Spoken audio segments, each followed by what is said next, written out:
നല്ല കുടുംബം സമൂഹം എന്ന വിഷയം അവതരിപ്പിക്കുന്നതിന് വേണ്ടി ശ്രീ കുഞ്ഞു മുഹമ്മദ് മദനി പറപ്പൂരിനെ ആദരവോടെ ക്ഷണിക്കുന്നു.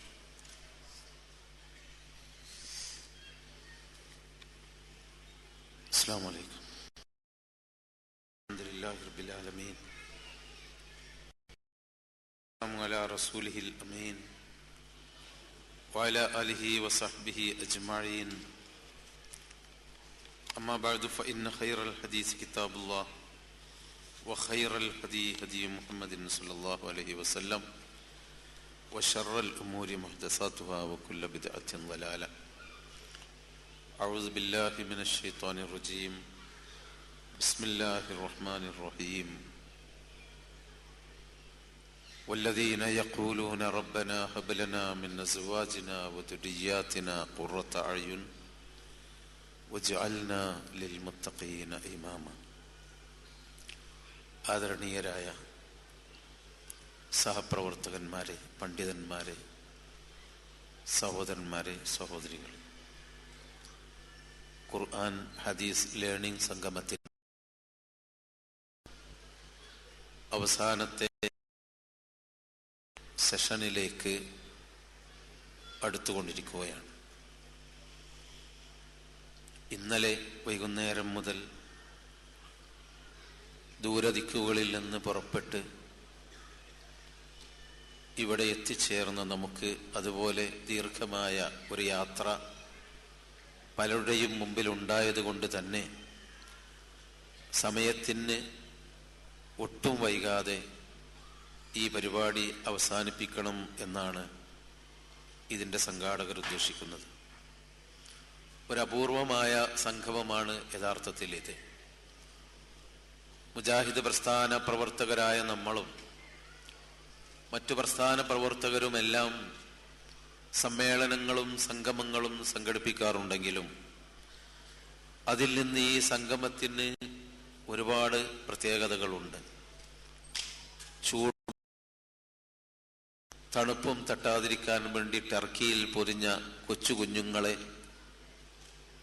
കയ്യിലെടുത്തുകൊണ്ട് ഇന്നലെ 6 മണിക്കും 7 മണിക്കും വണ്ടിയിൽ കയറിയിരുന്ന ഉമ്മമാരെയും 60ഉം 70ഉം അതിലേറെയും കഴിഞ്ഞ വയോവൃദ്ധന്മാരെയും അള്ളാഹുവിന്റെ ഖുർആൻ പഠിക്കുന്ന വിദ്യാർത്ഥികൾ എന്ന നിലക്ക് ചെറിയവരും വലിയവരും കുടുംബത്തിലെ ഉപ്പമാരും ഉമ്മമാരും കുട്ടികളും പേരക്കുട്ടികളുമെല്ലാം അടങ്ങുന്ന ഒരു ഖുർആൻ സ്കൂളിലെ വിദ്യാർത്ഥികളാണ് ഇവിടെ സംഗമിച്ചിട്ടുള്ളത്.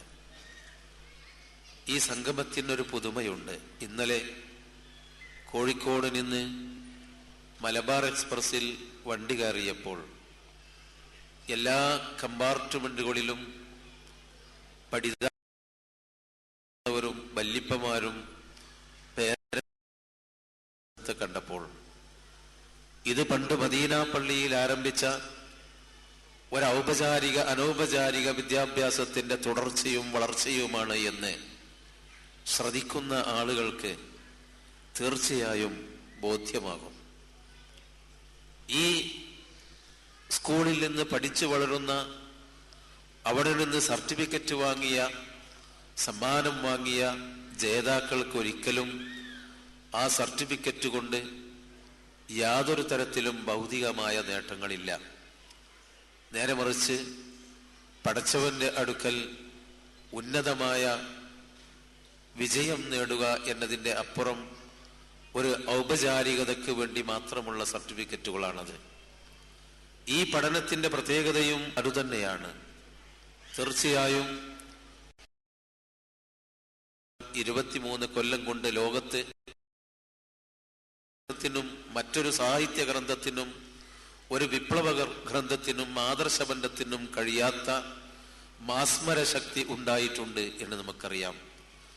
ആ മാസ്മര ശക്തിയാണ് ഖുർആൻ പഠിതാക്കളിൽ, ഖുർആൻ പഠിപ്പിച്ചവരിലും പഠിച്ചവരിലും ഉണ്ടായ ആ ഒരു വിപ്ലവമാണ്, മാനസിക വിപ്ലവമാണ് ഈ ഒരു സംഗമത്തിന് കൊച്ചുകുഞ്ഞുങ്ങളെപ്പോലും തോളിലേറ്റിക്കൊണ്ട് ഇവിടെ എത്താൻ ഉമ്മമാർക്കും ഉപ്പമാർക്കും പ്രചോദനമേകിയത്. ഈ മാറ്റം നമ്മുടെ മനസ്സിലാണ് ആദ്യമായി ഉണ്ടാകേണ്ടത്. ഒരു സമൂഹത്തിൽ ഉണ്ടാകേണ്ട വിപ്ലവം എവിടെ നിന്ന് ആദ്യം തുടങ്ങണം? വിപ്ലവത്തിന് ആധാരമായ ആദർശം ശുദ്ധമായത് കൊണ്ടായില്ല. മുജാഹിദ് പ്രസ്ഥാനത്തെ സംബന്ധിച്ചിടത്തോളം നമ്മുടെ ആദർശം വിശുദ്ധമാണ്. ഈ പ്രപഞ്ചത്തിനേക്കാളും വലിയതാണ് ലക്ഷത്തിൽ പരം പ്രവാചകന്മാർ പറഞ്ഞ ആദർശത്തിന്റെ സംക്ഷിപ്തമായ ലാ ഇലാഹ ഇല്ലല്ലാഹയാണ് ഈ പ്രസ്ഥാനത്തിന്റെ ആദർശം. ഈ പ്രസ്ഥാനത്തിന്റെ മാനിഫെസ്റ്റോ എന്ന് പറയുന്നത്, ഇതിന്റെ പ്രത്യയശാസ്ത്രം എന്ന് പറയുന്നത് പരിശുദ്ധ ഖുർആനാണ്. ലാ യമസ്സുഹു ഇല്ലൽ മുതഹ്ഹറൂൻ തൻസീലും മിർ റബ്ബിൽ ആലമീൻ. റബ്ബുൽ ആലമീനായ തമ്പുരാൻ ഇറക്കിത്തന്ന വിശുദ്ധരിൽ വിശുദ്ധരായ മലക്കുകൾ മാത്രം കൈകാര്യം ചെയ്യുന്ന, വിശുദ്ധർ മാത്രം സ്പർശിക്കുന്ന ഖുർആനാണ് ഈ പ്രസ്ഥാനത്തിന്റെ പ്രത്യയശാസ്ത്രം. അങ്ങനെ നമുക്ക് ഒരുപക്ഷെ ഇസ്ലാഹി പ്രസ്ഥാനത്തിന്റെ, മുജാഹിദ് പ്രസ്ഥാനത്തിന്റെ മഹത്തായ ആദർശത്തിന്റെ വലിപ്പം മണിക്കൂറുകൾ നിന്ന് പറയാൻ സാധിച്ചേക്കും. പക്ഷേ ആ വലിപ്പം കൊണ്ട് മാത്രം ഒരു സമൂഹത്തിൽ മാറ്റമുണ്ടാവണമെന്നില്ല. നമ്മുടെ ഈ സംഗമങ്ങൾ, ഇതുപോലെയുള്ള സംഗമങ്ങൾ, ഇതിനേക്കാളും വലിയ ലക്ഷങ്ങൾ കൂടിയത് കൊണ്ടും ആ സംഗമത്തിൽ നമുക്ക് രക്ഷ കിട്ടിക്കൊള്ളണമെന്നില്ല. ഒരു സമൂഹം മാറേണ്ടത് വ്യക്തിയിൽ നിന്നാണ്, മനസ്സിൽ നിന്നാണ്. വ്യക്തിയുടെ മനസ്സിൽ നിന്നാണ് സമൂഹത്തിന് മാറ്റം വരേണ്ടത്. ആ മനസ്സു മാറാനുള്ള ഒരു കൂട്ടായ്മയാണ് ഈ കൂട്ടായ്മയിൽ നിന്ന് നമുക്ക് കിട്ടേണ്ട സന്ദേശം നമ്മുടെ മനസ്സു മാറണം എന്നതാണ്. ആദർശത്തിന്റെ തിളക്കം കൊണ്ട് അള്ളാഹു നമ്മളെ രക്ഷിച്ചു കൊള്ളണമെന്നില്ല. ആ ആദർശം നമ്മോട് പറയുന്ന ഒരു വിശുദ്ധിയിലേക്ക് നമ്മൾ വന്നിട്ടില്ലെങ്കിൽ, നാം പഠിപ്പിക്കുന്ന വിശുദ്ധ ഖുർആനിന്റെ മഹിതമായ വിശുദ്ധി കൊണ്ട് നമ്മളിൽ മാറ്റം വരണമെന്നില്ല.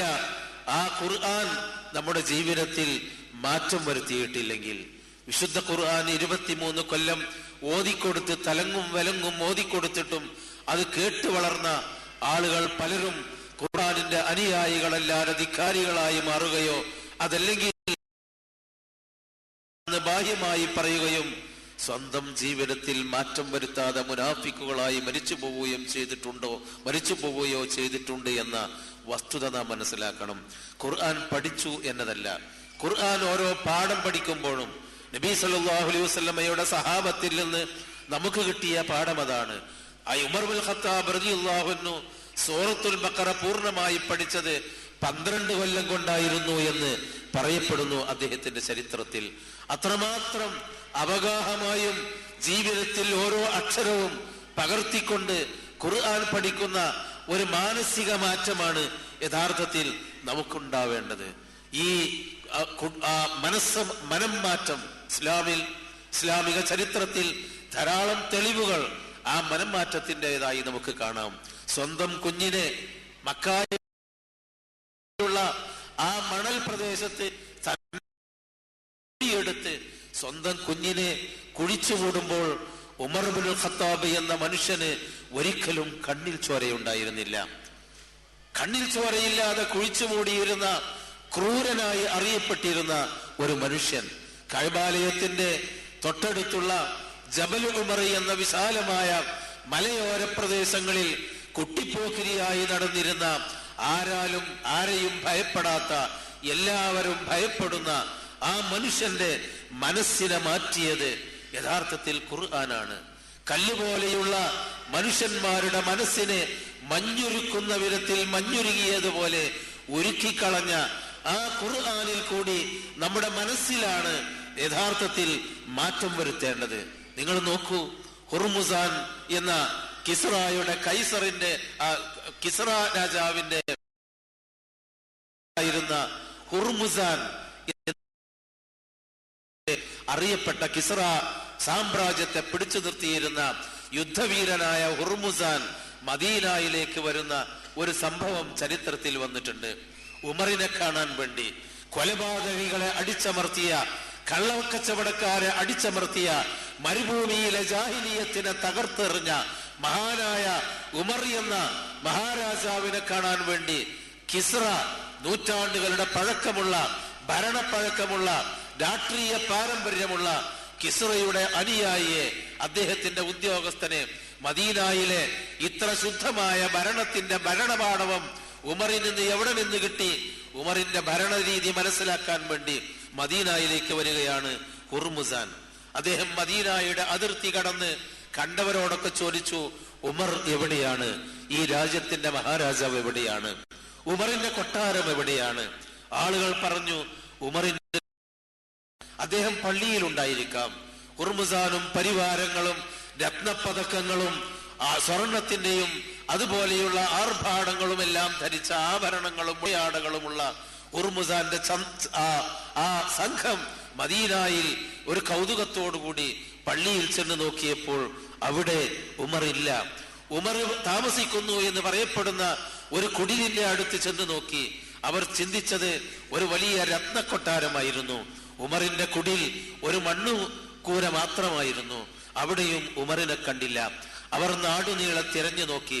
ആളുകൾക്ക് ഉമറിനെ കാട്ടിക്കൊടുക്കാൻ സമയമുണ്ടായിരുന്നില്ല. ആളുകൾ പള്ളിയിലേക്ക് പോകുന്ന ആളുകൾ, കച്ചവട സ്ഥലത്തേക്ക് പോകുന്ന ആളുകൾ, മറ്റു ആവശ്യങ്ങൾക്ക് വേണ്ടി പോകുന്ന ആളുകൾ, കിസ്ര രാജാവിന്റെ പ്രതിനിധികളെ അത്രയൊന്നും പരിഗണിക്കാൻ കഴിയാത്ത മദീന നിവാസികൾ ഹുർമുസാനോട് പറഞ്ഞു, ഉമർ ഒരു മരച്ചുവട്ടിലിരിക്കുന്നുണ്ടെന്ന്. ഹുർമുസാനും അനുയായികളും മരച്ചുവട്ടിൽ ചെന്ന് നോക്കിയപ്പോൾ കീറിപ്പറിഞ്ഞ കുപ്പായവും ധരിച്ച ഒരു വൃദ്ധൻ വടിയും തലക്ക് വെച്ച് കിടന്നുറങ്ങുന്നതാണ്. അദ്ദേഹം അവരോട് ചോദിച്ചു, നിങ്ങളാണോ? ഈ ഉമറിനെ കണ്ടിട്ടുണ്ടോ നിങ്ങൾ ഈ വഴിക്കെങ്ങാനും? അദ്ദേഹം എഴുന്നേറ്റിരുന്ന് ഹുർമുസാനെ പിടിച്ചിരുത്തി പറഞ്ഞു, ഞാനാണ് ഉമർ. നിങ്ങളാണോ ഈ മക്കയിലെ മദീനയിലെ അക്രമികളായ മരുഭൂ കൊള്ളക്കാരെ അടിച്ചമർത്തിയ ഭരണാധികാരി? ഇവിടെയുള്ള കച്ചവടക്കാരെ മുഴുവനും സത്യം പഠിപ്പിച്ച ഭരണാധികാരി? നാട്ടിലുള്ള ദരിദ്രന്മാർക്ക് അന്നം സ്വന്തം ചുവലിൽ പേറിക്കൊണ്ടുപോയി ആളുകളുടെ പട്ടിണി മാറ്റുന്ന ഭരണാധികാരി? നീതി നടപ്പാക്കിയ ഭരണാധികാരിയായ ഉമർ നിങ്ങളാണോ? അതെ, ഞാൻ തന്നെയാണ് ഉമർ. ഹുർമുസാന് മറ്റൊന്നും ചോദിക്കാനുണ്ടായിരുന്നില്ല.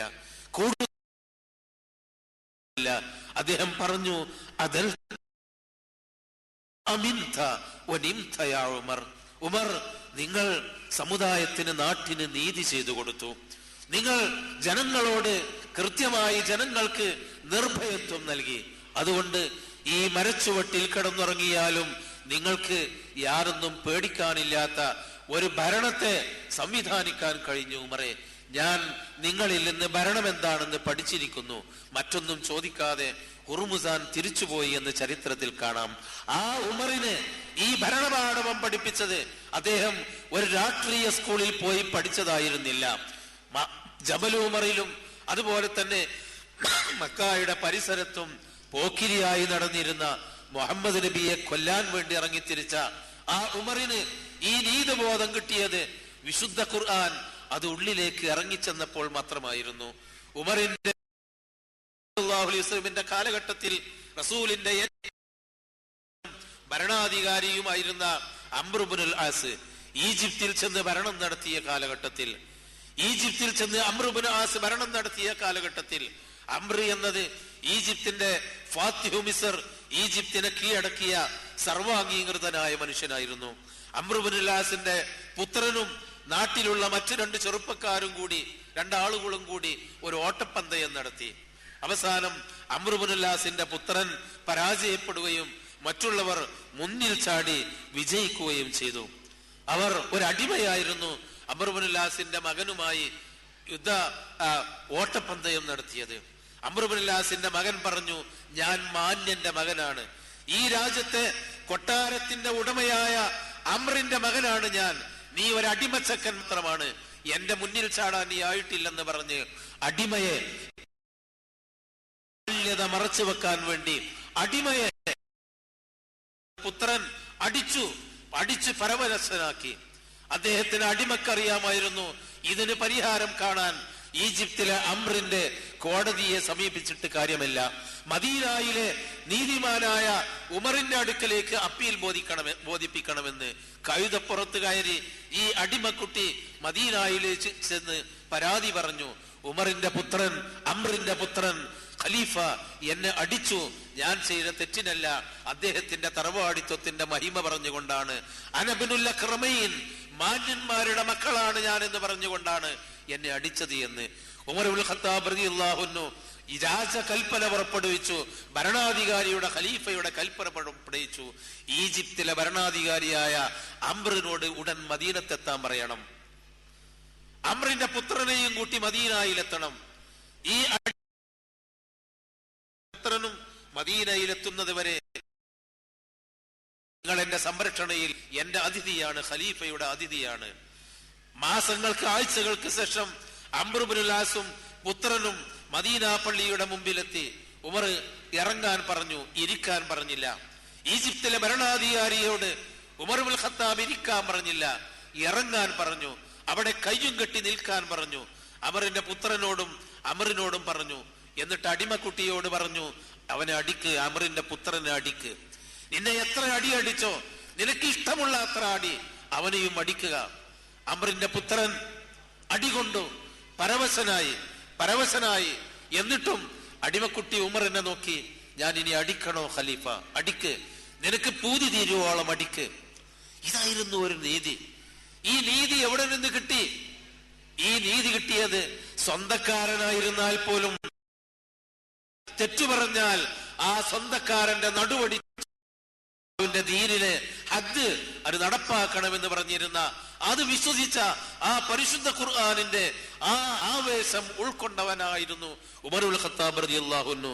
എത്രയെത്ര ചരിത്രമാണ് ഇവിടെയൊക്കെ ഉറങ്ങിക്കിടക്കുന്നത് എന്ന് നമ്മൾ മനസ്സിലാക്കണം. നബി സല്ലല്ലാഹു അലൈഹി വസല്ലമയുടെ ആ കാലഘട്ടത്തിലും അതിനു ശേഷവും ഖുർആൻ ഉണ്ടാക്കിയ ആ വിപ്ലവം, ആ മനം മാറ്റം, അത് നമ്മളിൽ ഉണ്ടാകുന്നുണ്ടോ ഖുർആൻ കൊണ്ട്? നിങ്ങൾ നോക്കൂ, പിൽക്കാലത്തെ ഭരണാധികാരിയായിരുന്ന ഹാറൂൻ റഷീദ്, ഉമവി ഖലീഫമാരുടെ കൂട്ടത്തിൽ, പിൽക്കാല ഖലീഫമാരുടെ കൂട്ടത്തിൽ ഏറ്റവും, അബ്ബാസി ഖലീഫമാരുടെ കൂട്ടത്തിലാണ് ഹാറൂൻ റഷീദ് ഏറ്റവും പ്രഗത്ഭനായ, ഏറ്റവും ഭക്തനായ, മുത്തഖിയായ ഹാറൂൻ റഷീദ്. ടൈഗ്രീസിന്റെ തീരത്ത് ഹാറൂൻ റഷീദ് സർക്കാർ മുതലെടുത്ത് ഒരു വലിമ്പിച്ച കൊട്ടാരമുണ്ടാക്കുന്നു. എല്ലാ സംവിധാനങ്ങളും, ഏറ്റവും നല്ല കൊട്ടാരം കാണാൻ വേണ്ടി ഭരണാധികാരിയുടെ കീഴിലുള്ള മുഴുവൻ നാട്ടുകാരും അവിടെ കയറി വരുന്നു. ടൈഗ്രീസിന്റെ ഒരു കഴിവഴി കൊട്ടാരത്തിൽ കൂടി ജന്നാത്തിൻ തജ്രി മിൻ തഹ്തിഹൽ അൻഹാർ എന്ന എഴുതി വെച്ച, കല്ലിൽ എഴുതി കൊത്തിവെച്ച ആ അരുവികൾ ഇങ്ങനെ അതിന്റെ ചുവട്ടുകൂടി ഒഴുകുന്നുകൂടി ഉണ്ടായിരുന്നു.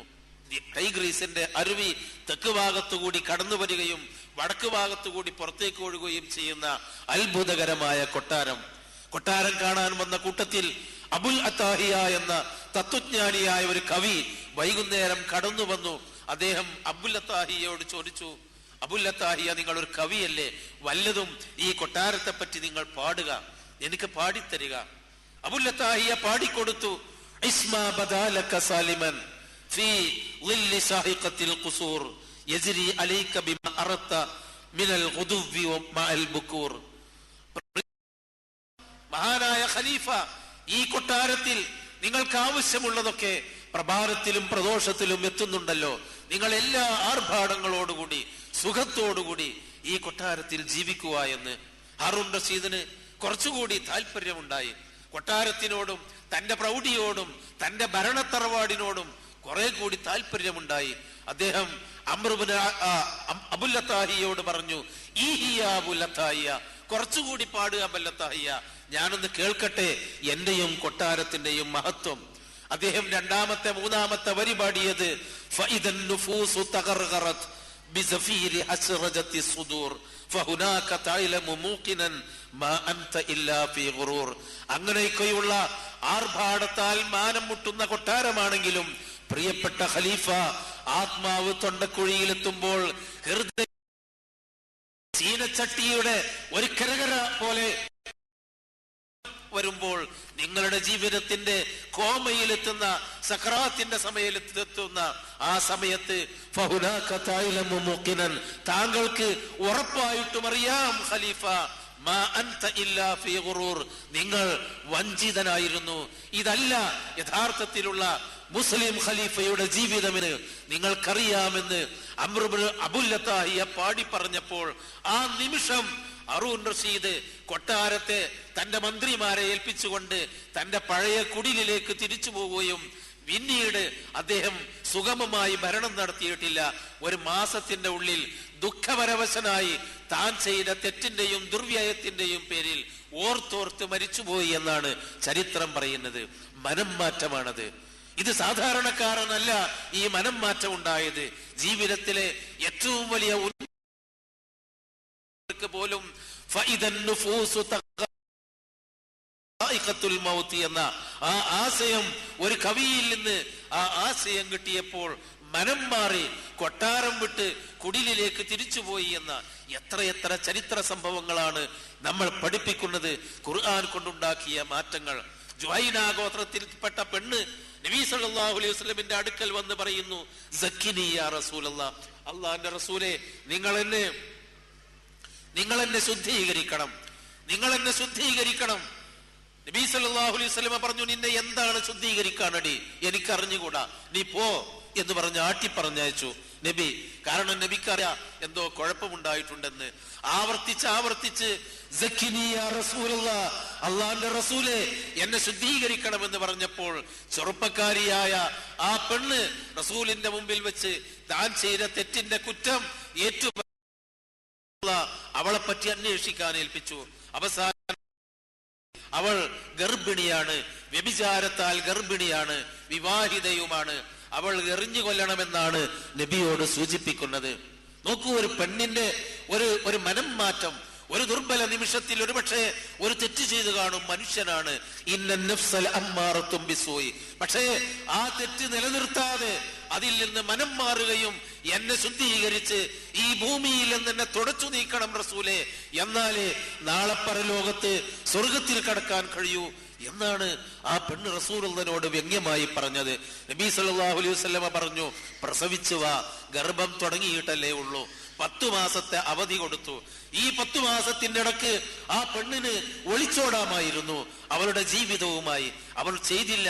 10 മാസം കഴിഞ്ഞ് കൈക്കുഞ്ഞിനെയും തോൽ കുപ്പായത്തിൽ പൊതിഞ്ഞ് റസൂലുള്ളാഹിന്റെ മുമ്പിൽ കൊണ്ടുപോയി വെച്ചു. റസൂലേ, ഞാനിതാ പ്രസവിച്ചിരിക്കുന്നു, അല്ലാഹുവിന്റെ റസൂലേ, നിങ്ങൾ എന്നെ ശുദ്ധീകരിക്കണമെന്ന് നബി സല്ലല്ലാഹു അലൈഹി വസല്ലമ പറഞ്ഞു. ആരെങ്കിലും ഈ കൈക്കുഞ്ഞിനെ ഏറ്റെടുത്ത് മുല കൊടുത്ത് വളർത്താനുണ്ടോ? വ്യഭിചാരി പെണ്ണിന്റെ കുട്ടിയെ വളർത്താൻ ആരും തയ്യാറായില്ല. നബി സല്ലല്ലാഹു അലൈഹി വസല്ലമ പറഞ്ഞു, തിരിച്ചുപോ, 2 വർഷം മുല കൊടുത്തിട്ട് വാ, ആ പെണ്ണിനെ, ആ കുട്ടിയെ നോക്കാൻ ആരെങ്കിലും കിട്ടുമോ എന്ന് ഞാനൊന്ന് നോക്കട്ടെ. 2 വർഷം കുട്ടിക്ക് മുല കൊടുത്ത് ആ കുട്ടി അപ്പം തിന്നുന്ന രൂപത്തിൽ, റൊട്ടി തിന്നുന്ന വിധത്തിൽ കയ്യിൽ റൊട്ടി കഷ്ണവും പിടിച്ച് ചവച്ചുകൊണ്ടിരിക്കുന്ന ആ കുട്ടിയെ 2 വർഷത്തിന് ശേഷം റസൂലുള്ളാഹിന്റെ മുമ്പിൽ ആ പെണ്ണ് ഹാജരാക്കി. ഈ 2 കൊല്ലത്തിന്റെ ഇടയിലും അവൾക്ക് തിരിച്ചു പോകാമായിരുന്നു, ഒളിച്ചോടാമായിരുന്നു, ജീവിതത്തെ പറ്റി പുനർചിന്തിക്കാമായിരുന്നു, ഒരു നല്ല യുവത്വം നിറഞ്ഞ ഭാവിയെ പറ്റി പുനർചിന്തിക്കാമായിരുന്നു. നബി സല്ലല്ലാഹു അലൈഹി വസല്ലമയുടെ മുമ്പിൽ അതവൾക്ക് സാധിച്ചില്ല. അവൾ പറഞ്ഞു, കുട്ടിയെ മറ്റൊരു സഹാബി അള്ളാഹുവിന്റെ കൽപ്പന പ്രകാരം അള്ളാഹുവിന്റെ ദീനിൽ അള്ളാഹുവിന്റെ കൽപ്പന നടപ്പാക്കുന്ന വിഷയത്തിൽ നിങ്ങൾ ഒരിക്കലും ദയ കാണിക്കരുത് എന്ന ഖുർആനിന്റെ കൽപ്പന പ്രകാരം, സഹാബിമാരുടെ കൽപ്പന പ്രകാരം ആ പെണ്ണിനെ അതെറിഞ്ഞ് കല്ലെറിഞ്ഞ് കൊലപ്പെടുത്തി. അള്ളാഹുവിന്റെ റസൂലിന്റെ കോടതിയുടെ തീരുമാനം അതായിരുന്നു. അതാണ് ഇസ്ലാമിന്റെ തീരുമാനം. കൊലപ്പെടുത്തി ആ പെണ്ണിനെ. പെണ്ണിന്റെ ശരീരത്തിൽ നിന്ന് ഒരു സഹാബിയുടെ ശരീരത്തിലേക്ക് ഒരിറ്റ് രക്തം തെറിച്ചു. ഒരു കല്ലെറിഞ്ഞപ്പോൾ ആ സഹാബി പറഞ്ഞു, പാടില്ല, ഇതൊരു തേപിടിച്ചി പെണ്ണിന്റെ രക്തമാണ് എന്ന്. നബി സല്ലല്ലാഹു അലൈഹി വസല്ലമ പറഞ്ഞു, എന്തു പറഞ്ഞു താൻ? ഇന്നഹാ താബത്ത് തൗബതൻ ലൗ ഖുസ്സിമത് ലി അഹ്ലിൽ മദീന അലാ അഹ്ലിൽ മദീന ലവസിഅതുഹും. അവൾ ചെയ്ത പശ്ചാത്താപം മദീനക്കാർക്ക് വീതിച്ചാൽ മദീനക്കാരുടെ മുഴുവനും പാപം പൊറുക്കാൻ മാത്രം ചെയ്ത പെണ്ണാണത്. ആ പെണ്ണിന്റെ രക്തം നീ വെറുപ്പ് പ്രകടിപ്പിക്കുന്നോ എന്ന് പറഞ്ഞ് മയ്യത്ത് കൊണ്ടുപോയി റസൂലുള്ളാഹിന്റെ നേതൃത്വത്തിൽ മയ്യത്ത് നമസ്കരിച്ചിട്ട് മറവ് ചെയ്തു. നിങ്ങൾ നോക്കൂ, എത്രമാത്രം മനം മാറ്റമാണ്, എത്രമാത്രം മനസ്സിന്റെ വിപ്ലവമാണ് മനസ്സിൽ ഖുർആൻ ഇവരുടെയൊക്കെ മനസ്സിലുണ്ടാക്കിയത്. പിൽക്കാലത്തെ ചരിത്രം, ഉമറുൽ ഖത്താബിന്റെ അവസാന കാലഘട്ടത്തിലേക്ക് നമ്മൾ തിരിച്ചു വരൂ. ഒരു മനുഷ്യനെ കൊലപ്പെടുത്തുകയാണ് 2 ചെറുപ്പക്കാര്. എന്തിന്? ഒരു മനുഷ്യൻ തന്റെ വളപ്പിൽ തന്റെ കൃഷിത്തോട്ടത്തിൽ കടന്നു ഒരു ചങ്ങാതി അവന്റെ ഒട്ടകവുമായി. അവർ ഒട്ടകത്തെ എറിഞ്ഞു, മനുഷ്യന് കൊണ്ടു, മനുഷ്യൻ കൊല്ലപ്പെട്ടു, മനുഷ്യൻ മരിച്ചു. ഉമർ ഖത്താബ് റളിയല്ലാഹു അൻഹുവിന്റെ അടുക്കൽ കേസെത്തി. കൊലപാതകികളെ പിടിച്ചുകൊണ്ടുവന്നു. 2 ചെറുപ്പക്കാരാണ്. 2 ചെറുപ്പക്കാരിൽ ഒരാളാണ് ഇവനെ കൊന്നത്. പിടിച്ചുകൊണ്ടുവന്നു. ഉമർ ഖത്താബ് പറഞ്ഞു, നിന്നെ കൊല്ലാൻ തീരുമാനിച്ചിരിക്കുന്നു, കൊലപാതകമാണ് കുറ്റം. നീ കല്ലെടുത്ത് വന്നത്, ഞാൻ സമ്മതിച്ചു, കല്ലെടുത്ത് വന്നതാ, കുറച്ചൊക്കെ ഓന് ഏറുകൊള്ളട്ടെ എന്നാണ്, പക്ഷെ മരിച്ചുപോയി, എന്നെ കൊല്ലാൻ തീരുമാനിച്ചിരിക്കുന്നു. ഉമർ റളിയല്ലാഹു അൻഹുവോട് അദ്ദേഹം പറഞ്ഞു, പ്രിയപ്പെട്ട ഖലീഫ, ഞാൻ ഖലീഫ വിളിക്കുന്നുണ്ടെന്ന് പറഞ്ഞു വന്നതാണ്. പറക്കമുറ്റാത്ത മക്കൾ മരുഭൂമിയിൽ താഴ്വരയിൽ ഒറ്റക്ക് താമസിക്കുന്നുണ്ട്. എന്റെ ഭാര്യയും പറക്കമുറ്റാത്ത മക്കളും. അവർക്ക് ചില കാര്യങ്ങൾ വസിയത്ത് ചെയ്യാനുണ്ട്, അവരെ കുടുംബങ്ങളെ ഏൽപ്പിക്കാനുണ്ട്. എന്നെ നിങ്ങൾ കൊന്നാൽ ആ മക്കൾ ഉപ്പ എവിടെയാണെന്ന് പറഞ്ഞ് കരഞ്ഞു പോകും. അതുകൊണ്ട് മക്കളോട് യാത്ര പറയണം, ഭാര്യയോട് യാത്ര പറയണം, അവരുടെ ഭാവി ജീവിതത്തെ കുടുംബങ്ങളെ ഏൽപ്പിക്കണം. അദ്ദേഹത്തെ ഏറ്റെടുക്കാൻ ഉമർ പറഞ്ഞു, തിരിച്ചു പോകാൻ പാടില്ല, നീ പോയിക്കൂടാ, നീ ഇവിടെ പിടിക്കപ്പെട്ടവനാണ്, മക്കൾ എങ്ങോട്ട് വരുത്തണം. അദ്ദേഹം പറഞ്ഞു, മക്കളെ വരുത്താൻ എനിക്കൊരു വഴിയില്ല. ഉമർ റളിയല്ലാഹു അൻഹു പറഞ്ഞു, ആരെങ്കിലും ഈ മനുഷ്യന് ജാമ്യം നിൽക്കാനുണ്ടെങ്കിൽ ഇവനെ വിടാം. അബൂദർ റളിയല്ലാഹു അൻഹു സദസ്സിലുണ്ട്. ഇയാളൊരു മുസ്ലിമാണ്, ചെയ്തത് തെറ്റായിപ്പോയി, പക്ഷെ മുസ്ലിമാണ്, അയാൾ വാക്ക് പാലിക്കുമെന്ന്. അബൂദർ പറഞ്ഞു, റസൂലുള്ളാഹ്, ഞാൻ ഏറ്റെടുത്തു അവന്റെ കാര്യം, ഞാൻ ജാമ്യമാണ്, എന്റെ ഗ്യാരണ്ടിയിൽ നിങ്ങൾ അവനെ വിടുക. അദ്ദേഹത്തെ വിട്ടു. 2-3 ദിവസത്തെ അവധിക്ക് വിട്ടു. അദ്ദേഹം വീട്ടിൽ പോയി കാര്യങ്ങളൊക്കെ പറഞ്ഞ് എല്ലാം ഏർപ്പാട് ചെയ്തു. അദ്ദേഹം തിരിച്ചു വരേണ്ട സമയത്ത് ഉമർ ഖത്താബ് നിശ്ചയിച്ച സമയത്ത് തിരിച്ചു വരുന്നത് കാണുന്നില്ല. ഉമർ റളിയല്ലാഹു അൻഹു അബൂദറിനെ നോക്കി, അബൂദർ, നിങ്ങളെയാണ് ഇനി പിടികൂടുക. ആളുകൾ ഭയപ്പെട്ടു, എന്തു ചെയ്യണം? അബൂദർ കൊല്ലപ്പെടുമോ? അബൂദറിന്റെ പേരിൽ കുറ്റം ചാർത്തപ്പെടുമോ? അങ്ങനെയൊക്കെയുള്ള സംശയങ്ങൾ.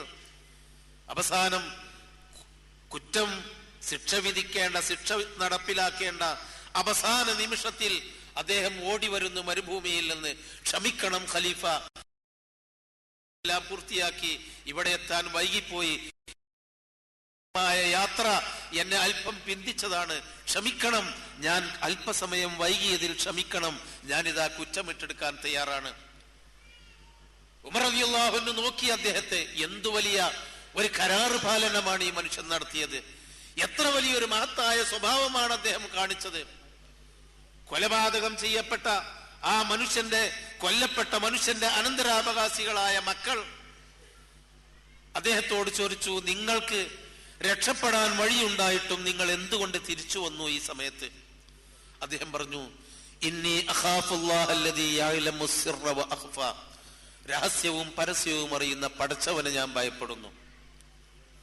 ആ മക്കൾ അദ്ദേഹത്തിന് മാപ്പ് കൊടുത്തു. ഞാൻ പറയുന്നത് ചരിത്രത്തിലെ ചില ശകലങ്ങൾ മാത്രമാണ്, പൂർവകാല ചരിത്രത്തിലെ മാറ്റങ്ങളുടെ ശകലങ്ങൾ. കാലശേഷം സാധാരണ മനുഷ്യരിൽ ഈ മാറ്റം, അതാണ് വിപ്ലവം, ഖുർആൻ കൊണ്ടുണ്ടാകുന്ന വിപ്ലവം. ഈ വിപ്ലവം എവിടെ ഉണ്ടാവണം? നമ്മുടെ മനസ്സിലുണ്ടാവണം. നമ്മുടെ മനസ്സിലുണ്ടായി കഴിഞ്ഞാൽ പിന്നീട് നമ്മുടെ മക്കളിലും നമ്മുടെ വീട്ടിലും ഉണ്ടാവണം. വീടാണ് സമൂഹം എന്ന് പറയുന്നത്. 10 വീട് കൂടിയതാണ് ഒരു വില്ലേജോ അല്ലെങ്കിൽ ഒരു സൊസൈറ്റിയോ എന്ന് പറയുന്നത്. നമ്മുടെ വീട്ടിലുണ്ടാവണം. നിങ്ങൾ നോക്കൂ, സൂറത്തുർ റഹ്മാൻ, സൂറത്തുൽ ഫുർഖാനിലെ ഇബാദുർ റഹ്മാനിൽ ഒരുപാട് കൽപ്പനകളുണ്ട്. ഇബാദുർ റഹ്മാനിൽ ലദീന യംശൂന അലൽ അർദി ഹൗനൻ വഇദാ ഖാതബഹുമുൽ ജാഹിലൂന ഖാലു സലാമ. ഗാംഭീര്യത്തോടുകൂടി വിനയത്തോടുകൂടി നടക്കണം. ജാഹിലിങ്ങൾ എന്തെങ്കിലും പറഞ്ഞാൽ തിരിഞ്ഞു നോക്കണ്ട, അങ്ങോട്ട് പറഞ്ഞോട്ടെ, ഓല അത് പറഞ്ഞോട്ടെ. നമ്മൾ നല്ല കാര്യങ്ങളും പറഞ്ഞ് നടക്കണം. രാത്രി നമസ്കരിക്കണം, ചെലവഴിക്കണം, ദൂർത്തടിക്കരുത്. അങ്ങനൊക്കെ ഒരുപാട് കൽപ്പനകൾ പറഞ്ഞ കൂട്ടത്തിൽ ഭാര്യ മക്കളുടെ സ്ഥാനത്തെത്തിയപ്പോ ഖുർആൻ പ്രയോഗിച്ച പദന്തര്യങ്ങള്, വല്ലദീന യഖൂലൂന റബ്ബനാ ഹബ് ലനാ മിൻ അസ്വാജിനാ വദിയാതിനാ ഖുർറത അയ്യുൻ വജഅൽനാ ലിൽ മുത്തഖീന ഇമാമ. നിങ്ങള് മാന്യമായി വിനയത്തോടുകൂടി നടക്കണം, ചെലവഴിക്കുമ്പോ ശ്രദ്ധിക്കണം, രാത്രി നമസ്കരിക്കണം, ഇതൊക്കെ നമ്മൾ ചെയ്യേണ്ട പണിയാണ്. അതുപോലെ ദൂർത്തടിക്കാൻ പാടില്ല. അങ്ങനൊക്കെ പറഞ്ഞപ്പോ ഭാര്യ മക്കള് നന്നാക്കണതിനെ പറ്റി പറയുമ്പോ ഭാര്യയെ നന്നാക്കണം, മക്കളെ നന്നാക്കണം എന്നല്ല ഖുർആൻ പറഞ്ഞത്. പിന്നെന്താ? വല്ലദീന യഖൂലൂന റബ്ബനാ ഹബ് ലനാ മിൻ അസ്വാജിനാ വദുരിയാതിനാ ഖുർറത അയ്യുൻ. എന്താ ഇതിന്റെ അർത്ഥം? ഈ ഭാര്യ, ആ മക്കൾ, പഠിച്ചവനെ ഈ ഭാര്യനെയും മക്കളെയും നീ നന്നാക്കണം. നമ്മൾ നന്നാക്കിയാൽ മാത്രം പോരാന്ന് അതിനർത്ഥം. ഖുർആൻ എത്ര പഠിച്ചാലും തലയും ഉണ്ടിട്ട് നടക്കണം എന്ന് ഇന്നും ഈ ഖുർആൻ പഠിതാക്കളായ സഹോദരിമാരുടെ കൂട്ടത്തിലുമുണ്ടോ ഔറത്ത് മറക്കാത്ത സഹോദരിമാർ? ശരീരത്തിന്റെ സൗന്ദര്യം കാണിക്കാൻ പാടില്ലാതെ ഭാഗങ്ങൾ നടത്തുന്ന സഹോദരിമാർ എന്ത്? അപ്പൊ നമ്മൾ പഠിപ്പിച്ചിട്ടോ കാണാതെ പഠിച്ച് ഡിസ്റ്റിങ്ഷനും വാങ്ങി അതിന്റെ സമ്മാനം വാങ്ങിയിട്ടോ ഒന്നുമല്ല. യഥാർത്ഥത്തിൽ മാറ്റമാണ് വേണ്ടത്. നമ്മുടെ ജീവിതത്തിൽ നമ്മൾ മാറണം.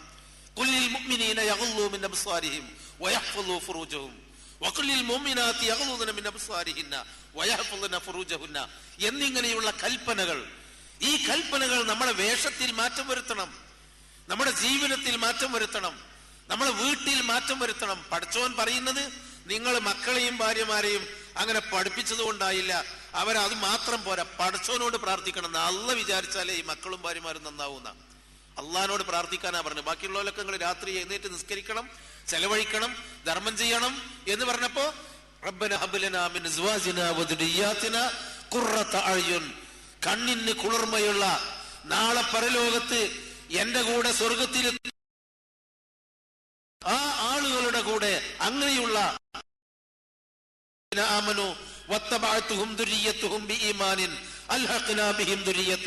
സത്യവിശ്വാസികൾ, ആ വിശ്വാസികളുടെ കൂടെ അവരുടെ ഭാര്യ മക്കൾ വിശ്വാസികളായി ദീനിന്റെ ആളുകളായി അവരെ പിന്തുടർന്ന് ജീവിച്ചാൽ അൽഹഖ്നാ ബിഹിം ദുരിയത്തുഹും, അവരെ പരലോകത്ത് ആ ദുരിയത്തിന്റെ കൂടെ പരലോകത്ത് അവരെയും നമ്മൾ ഒരുമിച്ച് കൂട്ടുമെന്ന് വിശുദ്ധ ഖുർആൻ നമ്മളെ പഠിപ്പിച്ചിരിക്കുന്നു. യാ ഇബാദി, എന്റെ അടിമകളെ, ലാ ഖൗഫുൻ അലൈക്കുമുൽ യൗമ വലാ അൻതും തഹ്സനൂൻ. അല്ലാഹ് പരലോകത്ത് പറയുന്നതാണ്, ഇന്ന് നിങ്ങൾക്ക് പേടിക്കണ്ട, ഇന്ന് നിങ്ങൾ ദുഃഖിക്കേണ്ടതില്ല. അല്ലദീന ആമനൂ ബി ആയാതിനാ വകാനൂ മുസ്ലിമീൻ, നമ്മുടെ ദൃഷ്ടാന്തങ്ങളിൽ വിശ്വസിച്ച ആളുകൾ, മുസ്ലിമീങ്ങളായിട്ടുള്ള ആളുകൾ. ഉദ്ഖുലുൽ ജന്ന, എന്റെ അടിമകളായ വിശ്വാസികളെ നിങ്ങൾ സ്വർഗത്തിൽ കടക്കുക.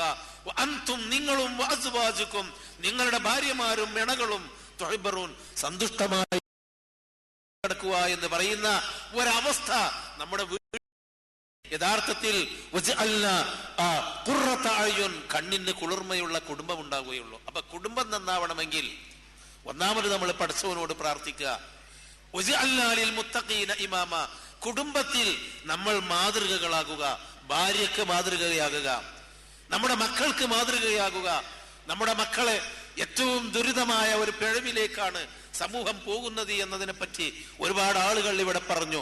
10 വയസ്സായ കുട്ടിയാണ് ബലാത്സംഗം ചെയ്യാൻ ശ്രമിച്ച് 4 വയസ്സായ ഒരു കുട്ടിയെ കൊന്ന് വെള്ളത്തിലിട്ടത് എന്ന കേരളത്തിന്റെ ഈ ചരിത്രപാഠം നമ്മളെ ഇരുത്തി ചിന്തിപ്പിക്കേണ്ട കാര്യമാണ്. ലൈംഗികമായ ഉത്തേജനത്തിനെ പറ്റി ചിന്തിക്കാൻ പോലും കഴിയാത്ത ഒരു കാലഘട്ടത്തിലാണ് ആ കുട്ടിക്ക് അങ്ങനെയൊരു ചിന്തയുണ്ടായതും മാസങ്ങളോളം ആ കുട്ടിയെ ഒറ്റക്ക് പിടിച്ചു കൊണ്ടുപോകുവാനുള്ള പ്ലാനുകൾ ഇട്ടതും മനസ്സിൽ അങ്ങനെ ഒരു പ്ലാൻ വന്നു എന്ന് പറഞ്ഞാൽ ഈ തലമുറയിൽ ഉണ്ടാകുന്ന വിപത്തിന്റെ ആ ആഴത്തിലേക്കാണ്. അതൊരു സൂചന, ചൂണ്ടുപലക മാത്രമാണ്. ഞാൻ പറയുന്നത് ആ മക്കൾക്ക് മുത്തഖീങ്ങളുടെ ഇമാമാകുക എന്ന് പറഞ്ഞാൽ നാട്ടിൽ ഇമാമത്ത് നിൽക്കുകയും മതത്തിന്റെ നേതാക്കളായി മാറുകയും ചെയ്യാനല്ല. സ്വന്തം കുടുംബത്തിലെ സ്വന്തം ഭാര്യക്ക് രാത്രി എഴുന്നേറ്റ് നമസ്കരിക്കുന്നുണ്ട് എന്റെ ഭർത്താവ്, ഞാനും ഒന്ന് എഴുന്നേറ്റ് നമസ്കരിച്ച് നോക്കട്ടെ. പ്രാർത്ഥിക്കുന്നുണ്ട് അദ്ദേഹം, ഞാനും അങ്ങനെ ചെയ്തു നോക്കട്ടെ. ഒരു പൈസ പോലും എന്റെ ഭർത്താവ് ഞങ്ങളുടെ വീട്ടിലേക്ക് ഹറാമായ മാർഗത്തിൽ കൊണ്ടുവരുന്നില്ല, അതുകൊണ്ട് ഞങ്ങൾ ഹലാല് മാത്രം തിന്നിട്ട് ജീവിക്കുന്നവരാണ് എന്ന ഒരു നല്ല ബോധം അവർക്കുണ്ടാവട്ടെ. അങ്ങനെയൊക്കെയുള്ള ഒരു മുത്തഖീങ്ങൾക്ക് ഇമാമാകുക എന്ന് പറഞ്ഞ ആ ഒരു അർത്ഥത്തിലേക്ക് നമ്മുടെ കുടുംബത്തെ നമ്മൾ മാറ്റുക. കുടുംബത്തിലുള്ള മാറ്റമാണ് സമൂഹത്തെ മാറ്റാൻ നമുക്ക് കഴിഞ്ഞുകൊള്ളണമെന്നില്ല. ഈ പട്ടണത്തെ, ഈ നാടിനെ ഒരിക്കലും പരിവർത്തിപ്പിക്കുവാനുള്ള കെൽപ്പ് നമുക്ക് മനസ്ഥിതിയിൽ കൂടിയല്ലാതെ വ്യവസ്ഥിതിയിൽ കൂടി മാറ്റം വരുന്നില്ല. ആ മനസ്ഥിതി നമ്മുടെ ജീവിതത്തിൽ ഉണ്ടാവണം, നമ്മുടെ കുടുംബത്തിൽ ഉണ്ടാവണം, നമ്മുടെ വേഷത്തിലും രൂപത്തിലും ഭാവത്തിലും ഉണ്ടാവണം. ആരെന്തൊക്കെ പറഞ്ഞാലും ഞാൻ പറയുന്ന മാതിരിയെ, ഞാൻ ഉടുക്കുന്ന മാതിരിയെ ഞാൻ ഉടുക്കൂ, ഞാൻ തിന്നുന്നതേ ഞാൻ തിന്നു, ഞാൻ നടക്കുന്ന മാതിരിയെ ഞാൻ നടക്കൂ എന്ന ആ ധിക്കാര മനസ്ഥിതി വിട്ടുകൊണ്ട് സ്വന്തം കുടുംബത്തെ നാം സംരക്ഷിക്കാൻ ഏർപ്പെട്ടാൽ, അതല്ലെങ്കിൽ ശ്രമിച്ചാൽ തീർച്ചയായും ആ കുടുംബത്തിൽ നിന്ന് നാളെ സമൂഹമുണ്ടാകും. ആ സമൂഹത്തിൽ മാറ്റങ്ങൾ ഉണ്ടാകും. ആ സമൂഹത്തിന്റെ പിൻഗാമികൾ ആ കുടുംബത്തിൽ നല്ലവരായി മാറും. നേരെ മറിച്ച് അതല്ലാത്ത കാലത്തോളം ഈ കാണുന്ന വിശുദ്ധിയും ഈ ഖുർആനും ശരീഅവുമൊന്നും ഖുർആൻ ക്ലാസിന്റെയും QHLS ക്ലാസ് മുറിയുടെയും അപ്പുറത്തേക്ക് വീട്ടിലേക്ക് കയറി ചെല്ലുന്നില്ലെങ്കിൽ തീർച്ചയായും ആ വീടുകളിൽ നിന്ന് പ്രാർത്ഥിച്ച പോലെ പഠിച്ചവന് ഈ വീട്ടിൽ നിന്ന് റബ്ബിലാ തദർ അലൽ അർളി മിനൽ കാഫിരീന ദയ്യാറ, ഈ വീട്ടിൽ ഈ ഭൂമിയിൽ കാഫിറുകളുടെ ഈ നിഷേധികളായ ധിക്കാരികളായ ആരുടെ വീടും നീ ഒഴിവാക്കരുതേ, എല്ലാ വീടും നശിപ്പിക്കണമേ. ഇന്നക ഇൻ തദർഹും യളില്ലു ഇബാദക വലാ യലിദു ഇല്ലാ ഫാജിറൻ കഫാറ. ഈ വീട് അങ്ങനെ തന്നെ നിന്നാൽ ആ വീട്ടിൽ നിന്ന് സന്താനോൽപാദനം നടത്തുന്നത് ഫാജിറുകളും കഫാറുകളുമായ ഒരു തലമുറയായിരിക്കും വരുന്നത് എന്ന നൂഹ് നബി അലൈഹിസ്സലാമിന്റെ പ്രാർത്ഥന പോലെ നമ്മുടെ വീടുകളിൽ നിന്ന് തോന്നിവാസികളും മദ്യപാനികളും വ്യഭിചാരികളും അക്രമികളുമായ മക്കളെ വളരാതിരിക്കാൻ നമ്മളാണ് ശ്രമിക്കേണ്ടത്. അതിന് കുടുംബജീവിതത്തിൽ വിവാഹം ആലോചിക്കുമ്പോ, കെട്ടിക്കൊണ്ടുവരുമ്പോ, കെട്ടിച്ചു കൊടുക്കുമ്പോ അവിടെ മുതൽ ഇസ്ലാമിന്റെ നിയമനിർദ്ദേശങ്ങൾ നമ്മളാണ്. ഏതായിരുന്നാലും ഒരു കുടുംബ പാഠം നമ്മുടെ QHLSന്റെ ക്ലാസ് മുറികളിൽ നിന്ന് കിട്ടുകയും ഈ സംഗമത്തിന്റെ വിശുദ്ധി പോലെ ഉപ്പയും ഉമ്മയും മക്കളും വല്ലിപ്പയും പേരക്കുട്ടികളും ഖുർആൻ പഠിക്കാൻ ഒരുങ്ങിയതുപോലെ ഉപ്പയും ഉമ്മയും മക്കളും വല്ലിപ്പയും വല്ലിമ്മയും പേരക്കുട്ടികളും സ്വർഗത്തിൽ കടക്കാനും കൂടിയുള്ള ഒരു കുടുംബജീവിതത്തിലേക്ക് നമ്മൾ തിരിച്ചു പോകുക. അള്ളാഹു അതിന് അനുഗ്രഹിക്കുമാറാവട്ടെ. വസല്ലല്ലാഹു വസല്ലമ അലാ ഖൈരി ഖൽഖിഹി മുഹമ്മദിൻ വഅലാ ആലിഹി വസഹ്ബിഹി അജ്മഈൻ. വആഖിറു ദഅവാനാ അൽഹംദുലില്ലാഹി റബ്ബിൽ ആലമീൻ.